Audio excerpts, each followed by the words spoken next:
Hi guys, 18dap here and welcome to this match preview for Saturday's game. It's another big one at the top of League One. It's Doncaster Rovers versus Hull City. Let's get the video started.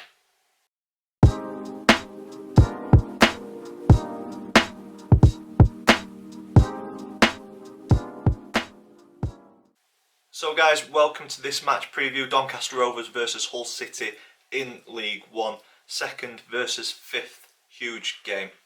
If you're an existing subscriber, welcome back. Thank you for returning to the channel. If this video has brought you here, please click that subscribe button so you don't miss any future content. If you are new to the channel, this is the format that we go through match previews. We look at the previous meetings between the two clubs, current form across all competitions. I choose a Donny Rovers player to focus on, a few words about that individual, and then we look at the opponent, a brief history and my one to watch for you guys. And then me and the family have got predictions league table, where there'll be an update at the end, and then to finish the video off, my score prediction for the upcoming game. It's going to be a tough one, but on to previous meetings. Donny and Hull have faced off a total of 51 times in our history. Rovers coming out on top on 19 occasions, Hull City winning 21 of those meetings, and we've shared the spoils on 11 occasions, so fairly even across our history. But looking back at the last 5, Rovers edge it with back to 2011-12 season in the Championship, 2 draws, a 1-1 draw at home and a 0-0 draw away from home. And then we didn't face each other for quite a while in different leagues, but we did face each other in the League Cup, both at the Keepmoat Stadium. Both ended up with victories to the Rovers, a 3-2 win and a 2-0 win in 2017. And then last season we were in the same division, this season we went back to the same division, and earlier on this season it was an away defeat 2-1. Hull looking very good at the minute, Donny hitting a blip. Hopefully the more recent history will be an omen for Saturday's game and we can turn this form around and get that win that we've been waiting for the last couple of games. And that brings me on to current form. We were looking so good this time a couple of weeks ago, just before going into February. Couple of games in hand, 1 point off top, and 3 games against 3 bogey teams has turned the whole picture on its head. In the last 5, 2 wins, 3 defeats. Hull, on the other hand, fairly inconsistent with 2 draws, 2 defeats and 1 victory on Wednesday night. But Hull, they're currently sitting second, and it was a huge win on Wednesday night, 5-0 at Wigan, who look pretty much doomed, to be fair. But yeah, Hull ran rampant, coming out 5-0 winners. But they have played a couple of more games than the teams in and around them. I think they've played 2 more than Lincoln, 2 more than Peterborough, who are above them and below them. So they'll be looking to get points on the board at every opportunity to keep the pressure on those teams in and around them. As I mentioned, Hull, bit of a mixed bag of results as of late. They've had defeats against Burton and MK Dons, which were shock defeats, but then wins against Portsmouth 4-0, Accrington 3-0. They've been beat by Accrington 2-0. So really hit and miss in terms of form, and I think that's why I've seen across social media Hull fans not being too happy with Grant McCann. So if you are a Hull fan, in the comments down below, what's your thoughts on our ex-manager, Grant McCann, coming back to the Keepmoat, which adds a little bit of spice to the game, but not so much with fans not being in the stadium. I think if fans were there, there'd be a lot more pressure, or there'd be a lot more kind of emotions around the whole Grant McCann coming back to the Keepmoat, but still behind closed doors, so it's just another game. Moving on to the Rovers, our 3rd defeat on the bounce on Wednesday night came at home to Accrington Stanley, and that defeat, for the first time in a long time, has got us now looking over our shoulders than up at the top 2, because our game in hand now only pulls us up to 3rd if we win it and continue to match results from teams around us and keep pace with them. So as I say, the picture has changed somewhat for us Rovers fans. Before this run of 3 defeats, I think we didn't perform particularly well, but when you're winning, it doesn't really matter too much. You see it as winning ugly, and teams who do well across a full season have games where they have to win ugly. They can't play expansive football, free-flowing football, and win every game, looking like world beaters. And I felt that that's where we were at, grinding out results. But maybe the looks deserted us over the last 3 games, and started to think, were those wins actually papering over cracks rather than winning ugly? And I think playing against Hull City will definitely show those cracks if they are there. Well, hopefully they're not, and that performance level's there, and we come away with the 3 points. We will see. On to play focus. I have gone with Reece James today for the Rovers. I thought Wednesday night he had a fantastic game, and it's showing a versatility to his game this season that I don't think any Rovers fans knew that he had.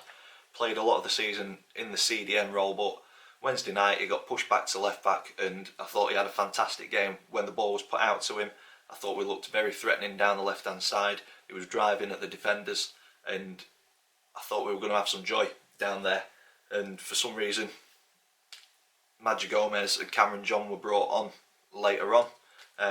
Reece James moved from left back to the CDM role, and from that point I thought he disappeared from the game, which was disappointing, because for me Reece was our outlet when we were under pressure. He was finding balls to feet, and he was having a really good game on the left hand side. But as I say, felt he disappeared a little bit when he got put back into the CDM role.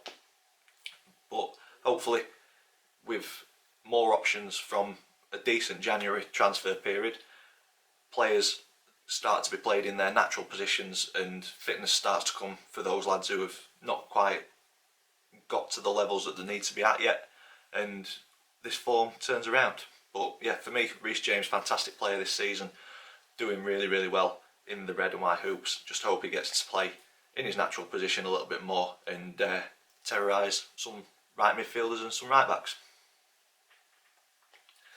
Moving on to the opponent, Hull City.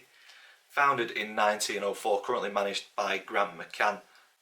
Emotions aside from when Grant McCann moved from Rovers to Hull and the whole saga surrounding that, I like Grant McCann as a manager. I think he plays attacking football. When he was at the Rovers, it was a case of, we'll score more than you. And as a fan, I thoroughly enjoyed going down and watching games, and you're always pretty much guaranteed to see goals with Grant McCann. He likes to bring in exciting, flair, attacking players, and I thought we were close to getting promoted. Very unlucky at the Valley, and then the summer after that, it all kind of just fell to pieces, unfortunately. But we've got Darren Moore now. He's doing a job his way. The philosophy's there. Can't really compare the two. Two very different managers. But yeah, for me, Grant McCann, fantastic manager. I think, did he deserve his step up to the Championship? Yeah, I think he deserved that opportunity to ply his trade at that level. Disappointing the way that he left the Rovers, but football is isn't very loyal, shall we say. So yeah, Grant McCann, fantastic manager. Hope he does well when we're not facing them, pretty much. But looking back at honours for Hull City, Championship playoff winners back in 2008, 2009 and 2015 and 16, so they've won the Championship playoffs twice, and they came second in the Championship, promoted to the Premier League in the 2012-13 season. And for me, the one to watch for Hull City, Rovers fans know all about him, it is Malik Wilks, Hull City's top scorer this season, and this guy terrorises League One players, terrorises Championship players. Fantastic player. It was a joy to watch at the Rovers. As I say, Grant McCann brings these players in who've got flair and an attacking mindset, and this guy epitomises all of that. And he's one of those players that you want on your team and not facing you. He can rile up players. He can buy yellow cards and red cards because of his skill and his ability. He can draw fouls. Can take a man on, and he's shown his scoring ability as well with a hat-trick on Wednesday night, so he'll be full of confidence. He's also Hull City's top scorer, so we've got to be on our game to keep Malik quiet, but then there's also many other players off of Malik who we need to keep an eye on, because if we focus on Malik, other players will pop up and do the damage anyway. But for me, if we stop Malik from playing, we've won half of the battle. So for me, one to watch for Hull on Saturday is Malik Wilks. Moving on to the Predictions League table. So if you are new to this, me and the family predict the scoreline for every single league game. If we get the scoreline spot on, we get 3 points. If we get the result right, but not the outcome of the game right, but not the result, we get 1 point. If we get completely wrong, we get no points. And Wednesday night, my confidence wasn't too high because of our history against Accrington. I went with a 2-1 defeat. My dad went with a 3-2 defeat, but Chris and Max were slightly more confident and they went with 1-0 to the Rovers. So what that does is closes the table up a little bit. No movement in terms of position. Max still leading the way on 18 points in first.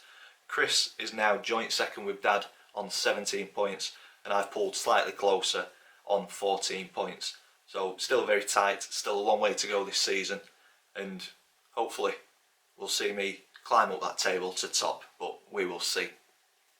And that leads me on to the score prediction, and this one's a tough one. I think Hull City are very hit and miss, as we've said earlier in the video.